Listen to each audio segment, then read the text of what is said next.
अब रावण के बाद क्या हुआ पुष्पक विमान का? क्या सच में आज भी मौजूद है पुष्पक विमान? अगर हाँ तो कहाँ है? चलिए जानते हैं। दोस्तों, पुराणों के अनुसार मान्यता यह है कि इस विमान का निर्माण ब्रह्म ऋषि अंगिरा ने किया था, जबकि बाद में इस विमान को सजाने का काम विश्वकर्मा जी ने किया था। यह विमान सबकी नजरों में तब आया था जब रावण इस विमान से सीता जी को हरण करने गया था। इस विमान की स्पीड और तीव्रता का अंदाजा आप इसी बात से लगा सकते हैं कि जटायु जैसा पक्षी इस विमान से हार गया था। जब रावण इस विमान पर सवार होकर माता सीता को ले जा रहा था तो जटायु ने माता सीता को बचाने की बहुत कोशिश की थी, लेकिन इस विमान की गति और रावण की असीम शक्तियों की वजह से जटायु हार गए और अंततः अपने प्राण गंवा दिए। जिसके बाद रावण माता सीता को अपने साथ इस विमान में लंका लेकर चला गया। इस विमान को जिस तरह से टीवी और कार्यक्रमों में दिखाया गया है, यह विमान उन सभी से बहुत अलग है। इस विमान में इतनी खूबियां थीं कि उन्हें गिनाया नहीं जा सकता है। सबसे पहले तो यह विमान लोगों के हिसाब से अपने आकार को बढ़ा और घटा सकता था। साथ ही यह विमान अपने मालिक के मन के हिसाब से कंट्रोल होता था। इसकी गति मन की गति के बराबर थी। पल में यह जहाज हवा से बातें करने लगता था और पल में ही बहुत धीमे चलने लगता था। आपको बता दें कि यह विमान जिस तरह से हवा में उड़ता था उसी तरह से जमीन पर भी चल सकता था और पानी में तैर भी सकता था। इस विमान के बारे में एक बात जो बहुत प्रचलित है वह यह कि इस पुष्पक विमान में कितनी ही सवारी क्यों न हो, इस विमान में कुर्सी हमेशा खाली रहती थी। रावण वध के बाद जब श्री राम, माता सीता, लक्ष्मण और वानर सेना जब अयोध्या लौट रहे थे तब वह सभी पुष्पक विमान पर ही सवार थे। इस विमान में इतने सारे यात्री होने के बाद भी इसमें बहुत जगह खाली रहती थी। पुष्पक विमान सिर्फ एक विमान नहीं बल्कि एक अंतरिक्ष भेदी विमान था। जैसे आजकल के विमानों का एक निश्चित दायरा है कि वह इतनी ऊपर और इतनी तेजी से उड़ सकते हैं, लेकिन पुष्पक विमान के साथ ऐसा कुछ नहीं था। पुष्पक विमान अनंत ब्रह्मांड में अनंत यात्रा कर सकता था। पुष्पक विमान अलग अलग ग्रहों पर जाकर चक्कर लगा सकता था। साथ ही इस विमान को एक वरदान था कि पुष्पक विमान न तो किसी युद्ध में टूट सकता है, न ही कोई शस्त्र ही इसे खराब कर सकता है और न ही आग इसे जला सकती है। इस विमान को खत्म करने का सिर्फ एक ही तरीका था और वह यह था कि जब इस विमान का स्वामी चाहेगा तो यह विमान खुद ही अपने आप को डिसमेंटल कर लेगा, लेकिन स्वामी के दोबारा चाहने पर यह विमान वापस से पहले जैसा ही हो जाएगा। पुराणों में इस विमान के बारे में सब कुछ लिखा है, लेकिन इस विमान के ईंधन के बारे में कुछ नहीं लिखा है, क्योंकि विज्ञान के अनुसार और एक परफेक्ट लॉजिक के अनुसार हर चीज को इस्तेमाल करने की एक कीमत होती है जो कि हमें बदले में देनी पड़ती है। पुष्पक विमान के साथ भी कुछ ऐसा ही था, क्योंकि आप खुद सोचिए बिना किसी एनर्जी के विमान कैसे उड़ सकता है। विज्ञान के मुताबिक पुष्पक विमान जैसी चीज कभी इस दुनिया में थी ही नहीं। विज्ञान कहता है कि पुष्पक विमान मनुष्य की एक कल्पना है, लेकिन पुराणों के अनुसार हर कल्पना कहीं न कहीं पूरी होती है। दोस्तों, इस बात पर काफी बहस हुई है, लेकिन अंत में विज्ञान अपनी बातों से पीछे नहीं हटा। विज्ञान के मुताबिक अगर पुष्पक विमान जैसी कोई चीज इस दुनिया में कभी थी तो वह कैसे उड़ती होगी, उसके लिए ईंधन कैसे आता होगा। विज्ञान ने कहा कि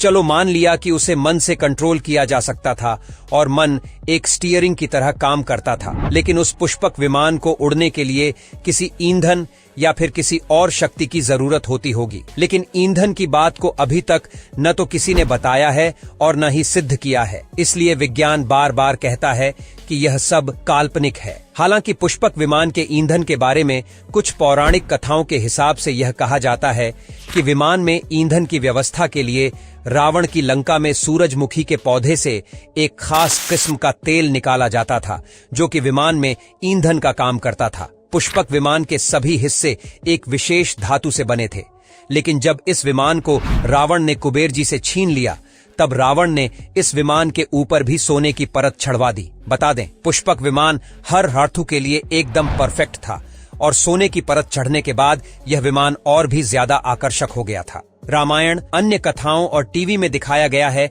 कि पुष्पक विमान पूरी तरह से खुला हुआ था, जबकि ऐसा नहीं था। यह विमान जरूरत के हिसाब से रूप बदल सकता था। यह उड़न तश्तरी की तरह हो जाता था।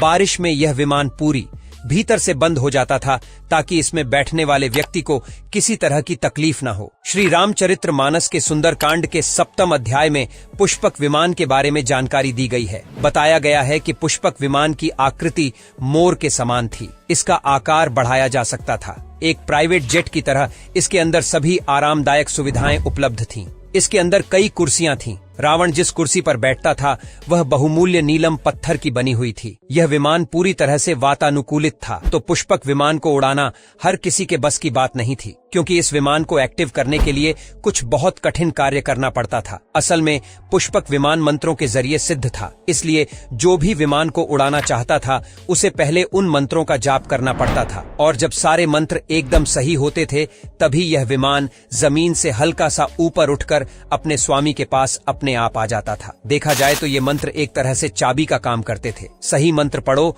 और पुष्पक विमान स्टार्ट। उस जमाने में भी पुष्पक विमान में एंटी सेफ्टी सिक्योरिटी आती थी, जिससे कोई इसे चुरा ही नहीं सकता था, क्योंकि जहाज को सक्रिय करने के लिए मंत्रों का उच्चारण करना पड़ता था, और वह भी मंत्र एकदम सही होने चाहिए। अगर मंत्र पढ़ते समय जरा सी भी गलती हुई तो फिर दोबारा से मंत्र पढ़ना पड़ता था। पौराणिक कथाओं के मुताबिक पुष्पक विमान सिर्फ एक जगह से दूसरी जगह ही नहीं बल्कि दूसरे ग्रह तक की यात्रा करने में सक्षम था। यानी यह न केवल एक विमान था बल्कि एक तरह का पूर्ण अंतरिक्ष यान था। कुछ लोगों का कहना है कि जब यह विमान इतनी सारी शक्तियों से लैस था और जो कभी डिस्ट्रॉय ही नहीं हो सकता था, तो इसका मतलब यह विमान अभी भी धरती के किसी कोने में होना चाहिए, और अगर धरती में नहीं है तो किसी लोक में तो इस जहाज का होना निश्चित ही है। तकनीकी दृष्टि से देखा जाए तो पुष्पक विमान में वह सारी खूबियां थीं जो कि आज के बड़े बड़े विमानों में भी नहीं होती हैं। एक शोध के दौरान इस बात का पता चला है कि अगर आज पुष्पक विमान कहीं मिलता है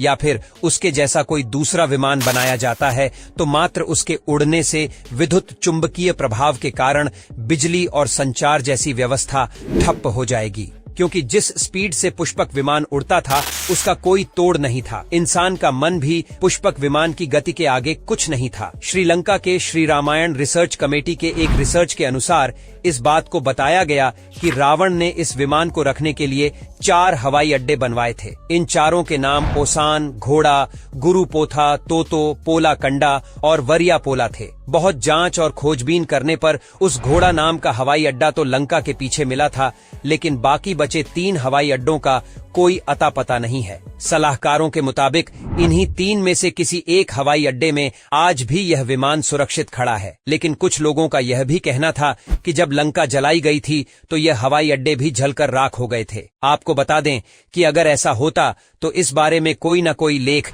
किसी पुराण में या फिर कहीं पर जरूर मिलता, क्योंकि यह कोई छोटी घटना नहीं थी। दोस्तों, आपको पता होगा कि हनुमान जी ने लंका जलाई थी और इस चीज का वर्णन पुराणों में भी मिलता है, जिसमें लंका को बहुत नुकसान हुआ था, लेकिन इसमें हवाई अड्डे का वर्णन कहीं नहीं मिलता है। और वैसे भी जब लंका में दहन हुआ तो सिर्फ लंका जली थी, जबकि हवाई अड्डा लंका के पीछे साइड एक उपवन में था। फिलहाल तो कई लोग अभी भी इस खोज में हैं कि बाकी के बचे 3 हवाई अड्डे आखिर कहां गए, क्योंकि वह सिर्फ हवाई अड्डे ही नहीं है। उनके मिलने पर कई ऐसे राज और खुलेंगे जिनसे हमें रामायण काल के बारे में बहुत कुछ पता चलेगा। शायद हमें यह भी पता चल जाए कि आखिर पुष्पक विमान में ईंधन के रूप में क्या भरा जाता था, क्योंकि जिस जगह पर पुष्पक विमान खड़ा होता था तो वह जगह कोई आम जगह तो होगी नहीं। आप खुद सोचिए कि दुनिया का एक बेहतरीन जहाज, उसके लिए जगह भी बेहतरीन ही होगी। लेकिन शायद अब यह कहना गलत होगा कि आज के रिसर्चर्स पुष्पक विमान के बारे में इससे ज्यादा कुछ जान पाएंगे। वैसे इतना सब कुछ जानने के बाद पुष्पक विमान को लेकर आपकी क्या राय है, नीचे कमेंट सेक्शन में जरूर बताएं। वीडियो को लाइक करें, शेयर करें और ऐसे ही और वीडियोस के लिए इस चैनल को सब्सक्राइब करके साथ में बेल नोटिफिकेशन को भी कॉल पर सेट कर लें। धन्यवाद।